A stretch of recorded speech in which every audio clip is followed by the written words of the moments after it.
أعوذ بالله من الشيطان الرجيم. بسم الله الرحمن الرحيم. الحمد لله رب العالمين والصلاة والسلام على أشرف الأنبياء والمرسلين سيدنا ومولانا محمد وعلى آله وصحبه أجمعين. سبحانك لا علم لنا إلا ما علمتنا إنك أنت العليم الحكيم. رب اشرح لي صدري ويسر لي أمري واحلل عقدة من لساني يفقهوا قولي. اللهم إني أعوذ بك أن أضل أو أضل أو أزل أو أزل أو أظلم أو أظلم أو أجهل يجهل علي ولا حول ولا قوة إلا بالله العلي العظيم. أما بعد. قال المصنف رحمه الله تعالى ونفعنا به وبعلومه في الدارين آمين.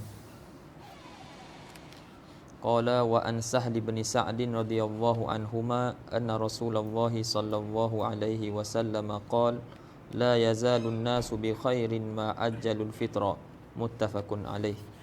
وللترمذي من حديث أبي هريرة رضي الله عنه عن النبي صلى الله عليه وسلم قال قال الله عز وجل أحب عبادي إلي أعجلهم فطرا. وعن أنس بن مالك رضي الله عنه قال قال رسول الله صلى الله عليه وسلم تسحروا فإن في السحور بركة.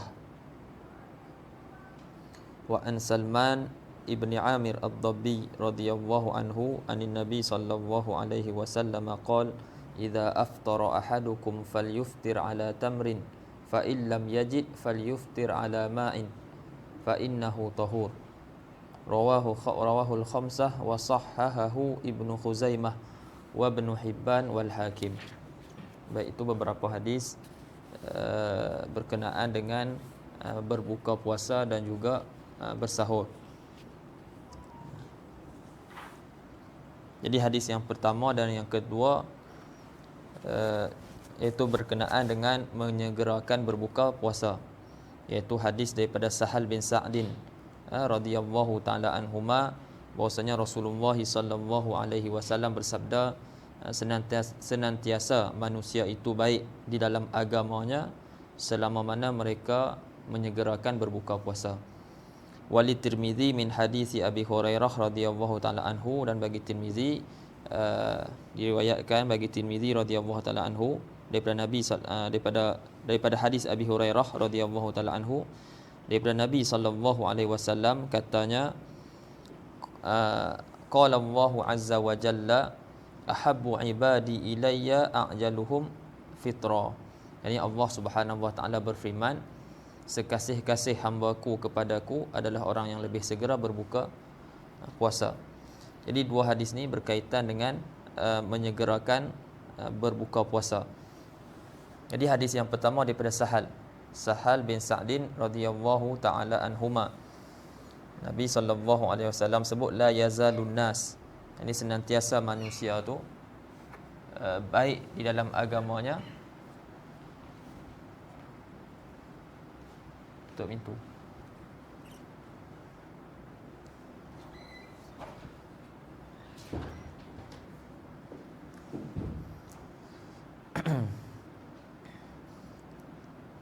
Jadi senantiasa manusia itu baik di dalam agamanya selama mana mereka menyegerakan berbuka. Jadi yang pertamanya Anas pada hadis tersebut adalah bukannya semua orang, tetapi iaitu orang Islam yang berpuasa. Yani al-muslimun as-saimun. Bandingan dia firman Allah Subhanahu wa taala, alladzina qala lahumun nas innan nasa qad jama'u lakum fakhshawhum fazadahum imana. Bandingannya seperti dalam ayat Al-Quran itulah, yang mana disebut alladzina qala lahumun nas innan nasa qad jama'u lakum. Jadi maksud nas kat situ bukannya semua orang. Bukannya semua orang, tapi orang yang tertentu. Nas kat situ bukannya semua manusia, tetapi orang yang tertentu. Kalau dalam ayat tu innan nasu kena pada orang Quraisy, yang mana mereka berhimpun pakat untuk menyerang Nabi sallallahu alaihi wasallam dan sahabat-sahabat dia lah. Baik. Itu syarahan lanjut dia tu tengok dalam tafsir kenaan dengan ayat. Baik. Jadi la yazalun nasu bi khairin ma ajjalul fitra. Jadi senantiasalah manusia tu dalam kebaikan pada agamanya selama mana mereka menyegerakan berbuka.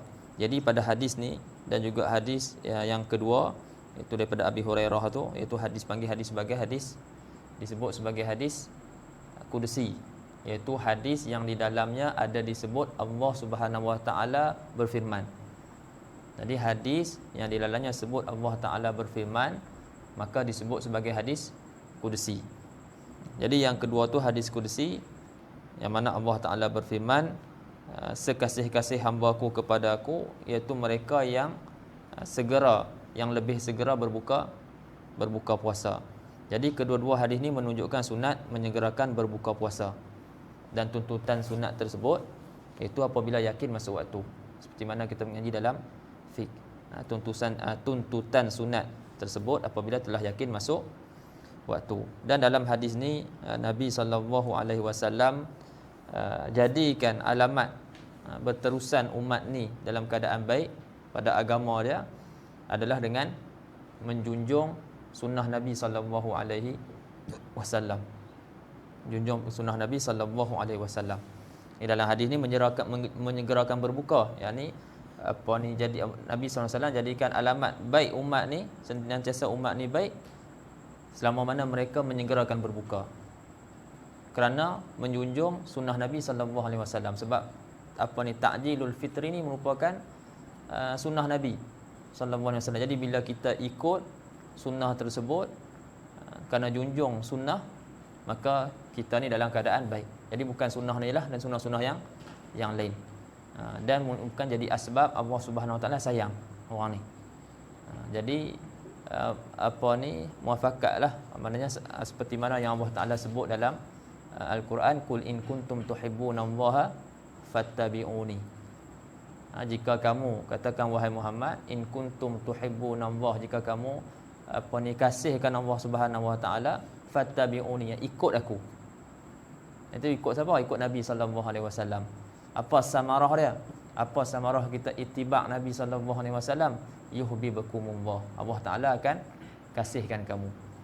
Itu dia punya samarah dia. Jadi sini bila kita menyegerakan berpuasa, maka kita telah melakukan satu sunnah Nabi sallallahu alaihi wasallam. Dan dia jadi sebab mendapat kasih sayang Allah Subhanahu wa taala. Itu hadis berkenaan dengan berbuka.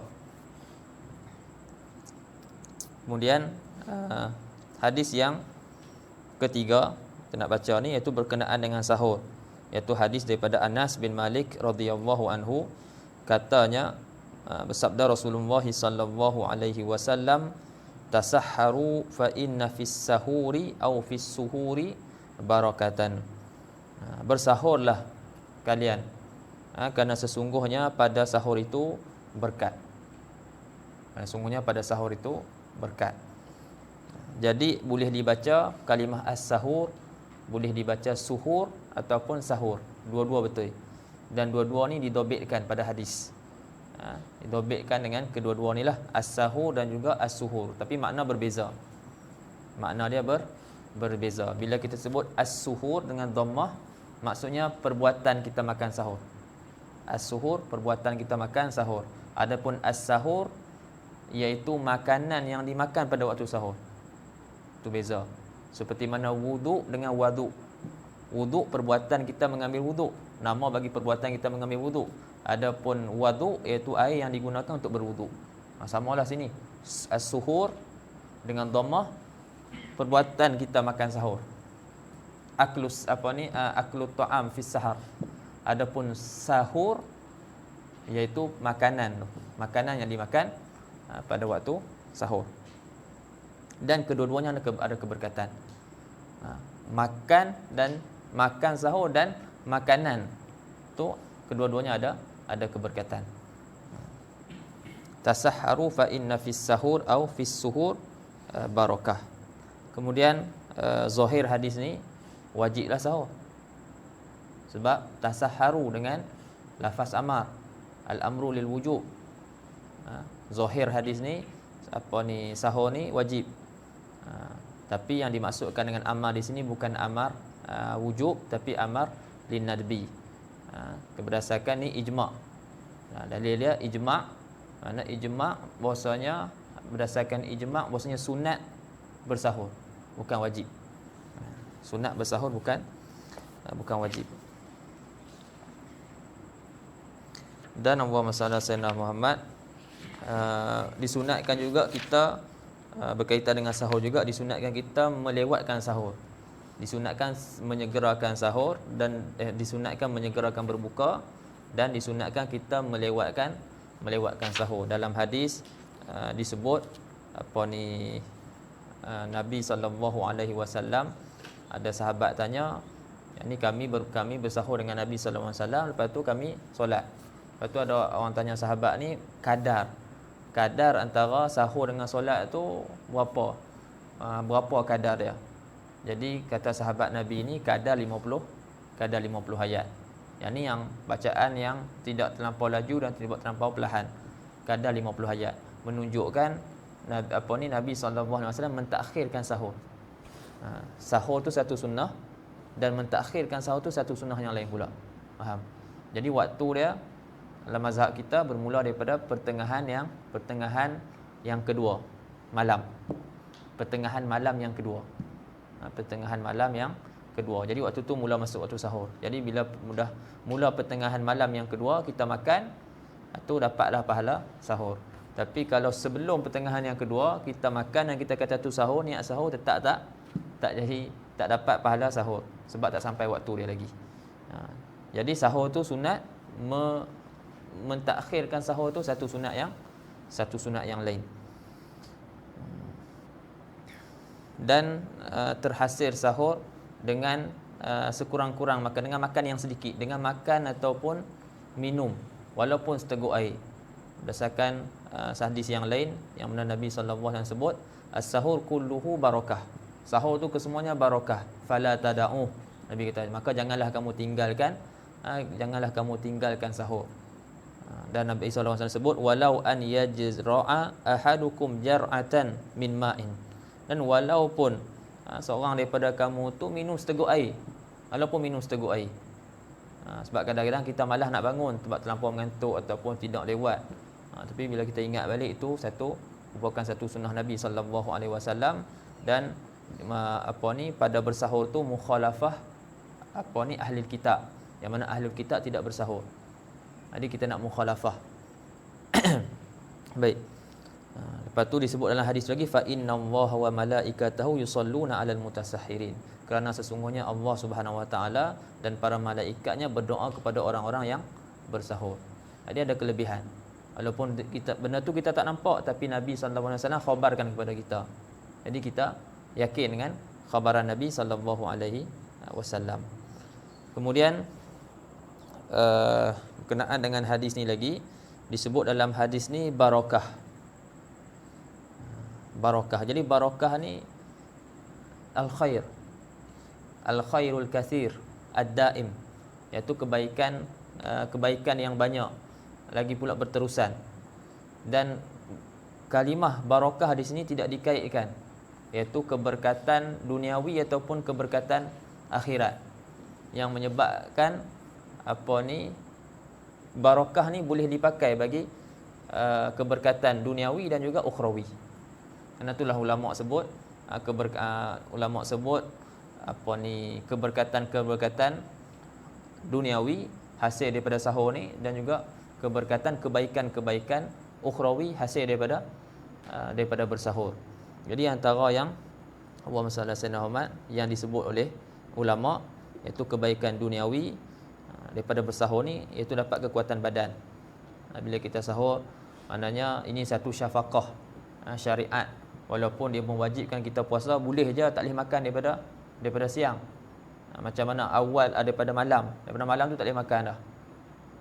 Kalau kena daripada permulaan tasyrik saum dulu, lagi letih, mayang isyak dah tak boleh dah makan. Tapi dikendurkan hukum tu. Sampailah uhilla lakum lailatas siyamur rafasu ila nisaikum. Tu dah boleh dah malam, nak bersama dengan isteri, nak makan, nak minum boleh. Kulu washrabu hatta yatabayyana lakumul khaytul al-abyadu minal khaytil aswad minal fajri. Baik. Jadi dah mula beri kelonggaran, iaitu syafaqah zahir situ ke sifat kasih sayang Allah Subhanahu wa taala kepada hamba-hamba dia. Kau nak menguji hamba-hamba dia. Baik. Jadi dapat kekuatan badan. Walaupun suruh puasa tapi ada sahur. Makan dulu dan digalakkan pula sahur tu. Digalakkan dan merupakan satu sunnah. Allah SWT. Lepas tu dapat kecergasan. Kecergasan. Lepas tu ada nasyat. Kalau tak jadi lemah. Ada nasyat. Lepas tu dia dapat menolak kesukaran yang dihadapi. Hasil daripada lapar. Bila kita lapar jadi susah nak buat kerja dan sebagainya. Tapi bila kita makan sahur tu, tahanlah sikit. Kan? Berbanding daripada kita tak makan. Dan di antara kebaikan ukhrawi yang disebut antaranya adalah ittiba' sunnah lah, iaitu mengikut sunnah Nabi sallallahu alaihi wasallam. Dan yang kedua nak mukhalafah ahli kitab. Dan yang lagi pula yang ketiga disebut juga dia menjadi sebab kepada zikir. Menjadi sebab kepada zikir dan menjadi sebab kepada berdoa. Sebab tu ambil peluang ni lah, maknanya ada lebih masa tu ambil peluang kita bersedia doa. Ini waktu-waktu, orang kata waktu-waktu diperkenankan doa ni. Disebut dalam hadis yang lain. Allahumma salli ala sayyidina Muhammad. Jadi waktu tu boleh jadi sebab bila dia bangun sahur, maka jadi sebab dia berdoa, jadi sebab dia berzikir pada waktu-waktu tersebut. Dan sebagai latihan untuk dia tahajud. Dan bangun beribadat di akhir malam. Bagi latihan untuk tahajud dan juga beribadat di akhir malam. Itu antara yang disebutlah oleh para ulama, banyak lagi. Dan dalam tu pun itlaq pada hadis tu fa inna fis sahuri barakatan. Sebut gitu kan. Baik. Habis berkaitan atau hadis berkaitan dengan sahur. Jadi satu lagi iaitu hadis daripada Salman bin Amir Ad-Dabbi, iaitu berkenaan dengan sunat berbuka dengan buah tamar. Jadi wa an Salman bin Amir Ad-Dabbi, daripada Salman bin Amir Ad-Dabbi radhiyallahu anhu, daripada Nabi sallallahu alaihi wasallam katanya, apabila berbuka puasa seorang daripada kamu, maka hendaklah ia berbuka dengan buah tamar.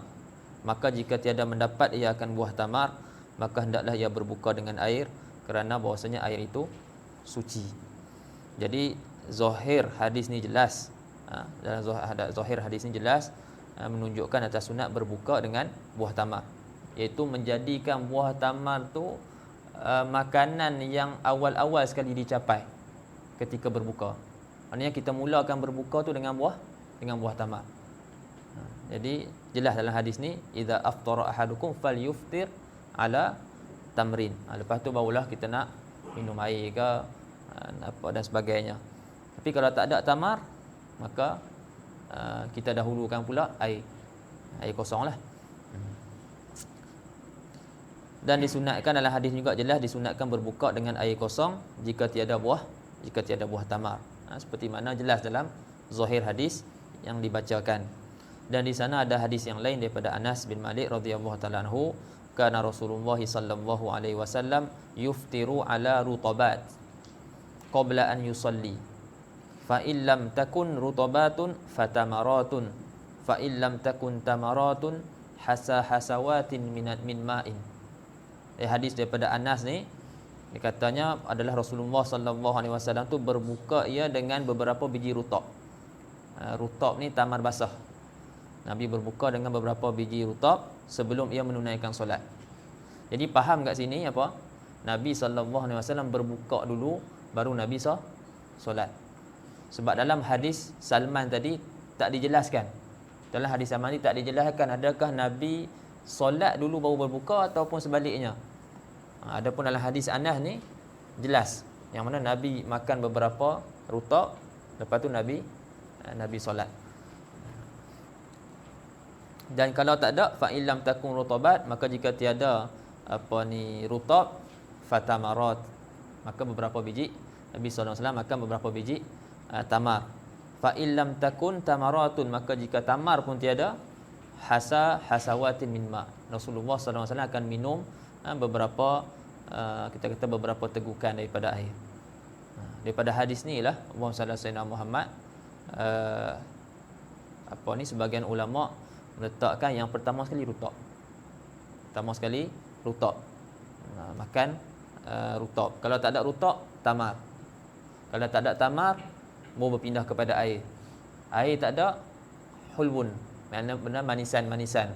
Benda-benda manis yang tidak disentuh api lagi. Ini yang tidak dimasak. Lepas tu baru halwa. Maknanya manisan yang disentuh api. Itu ada buah, kan? Madu. Benda yang tak disentuh api. Itu kalau air tak ada, baru yang tu. Wassalam Sayyidina Muhammad. Lepas tu yang terakhir halwa. Tak ada juga. Hanya ada tak apalah, tak payah.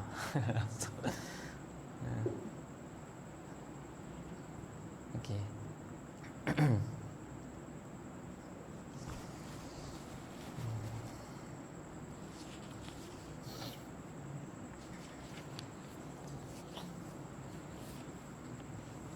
Baik.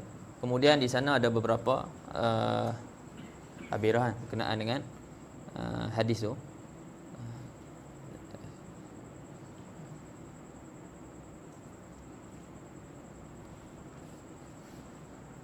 Jadi kita sebut sikit beberapa adab lah, beberapa adab berbuka puasa, antara adab-adab yang lain. Itu di antara adab-adabnya adalah iaitu berzikir dan juga berdoa. Berzikir dan juga berdoa. Jadi doa orang berpuasa ni disebut dalam satu hadis daripada Abu Hurairah radhiyallahu taala anhu, qala Rasulullah sallallahu alaihi wasallam, salasatun la turaddu da'watuhum. 3 orang yang tidak ditolak, 3 golongan yang tidak ditolak doa mereka. Salah satu yang disebut as-saimu hina yuftir. Yani orang yang berpuasa ketika mana dia berbuka. Cuma ada riwayat lain sebut hatta yuftir. Orang yang berpuasa sehinggalah dia berbuka. Jadi boleh ambil, maknanya kita ambil peluang ni lah. Sebab kedua-duanya dalam ibadat sebenarnya. Orang yang berpuasa sehinggalah dia berbuka, ataupun ketika dia berbuka, kedua-duanya dalam ibadat. Jadi kita ambil peluang yang ada ni disebut dalam hadis ni 3 golongan yang tidak yang tidak ditolak doa mereka, itu orang yang berpuasa. Orang yang berpuasa, jadi kita minta doa kepada Allah Subhanahu Wa Taala. Bahkan doa itu pula satu ibadat. Doa wal ibadah. Kata Nabi sallallahu alaihi wasallam. Dan antaranya berdoalah, antara doa wa sallallahu sayyidina Muhammad, itu yang diajarkan oleh sahabat kita, tapi tak boleh masuk. kena ban. Apa tu, Allahumma lakasumtu wa bika, Allahumma lakasumtu wa ala rizqika aftartu. Itu diriwayatkan daripada Nabi sallallahu alaihi wasallam.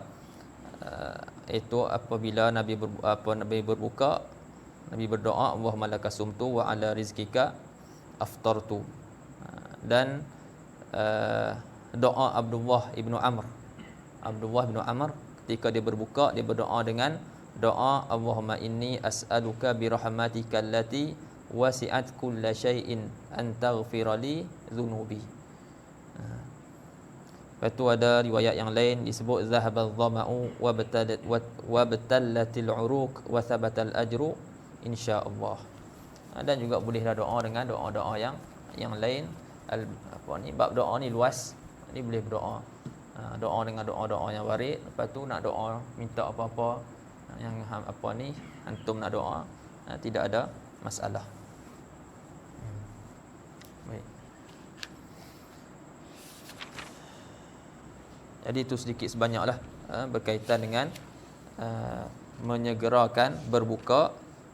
Lepas tu apa makanan yang kita mula-mula sekali makan, yang makanan yang mula-mula sekali dicapai ketika berbuka, dan kemudian berkenaan dengan sahur.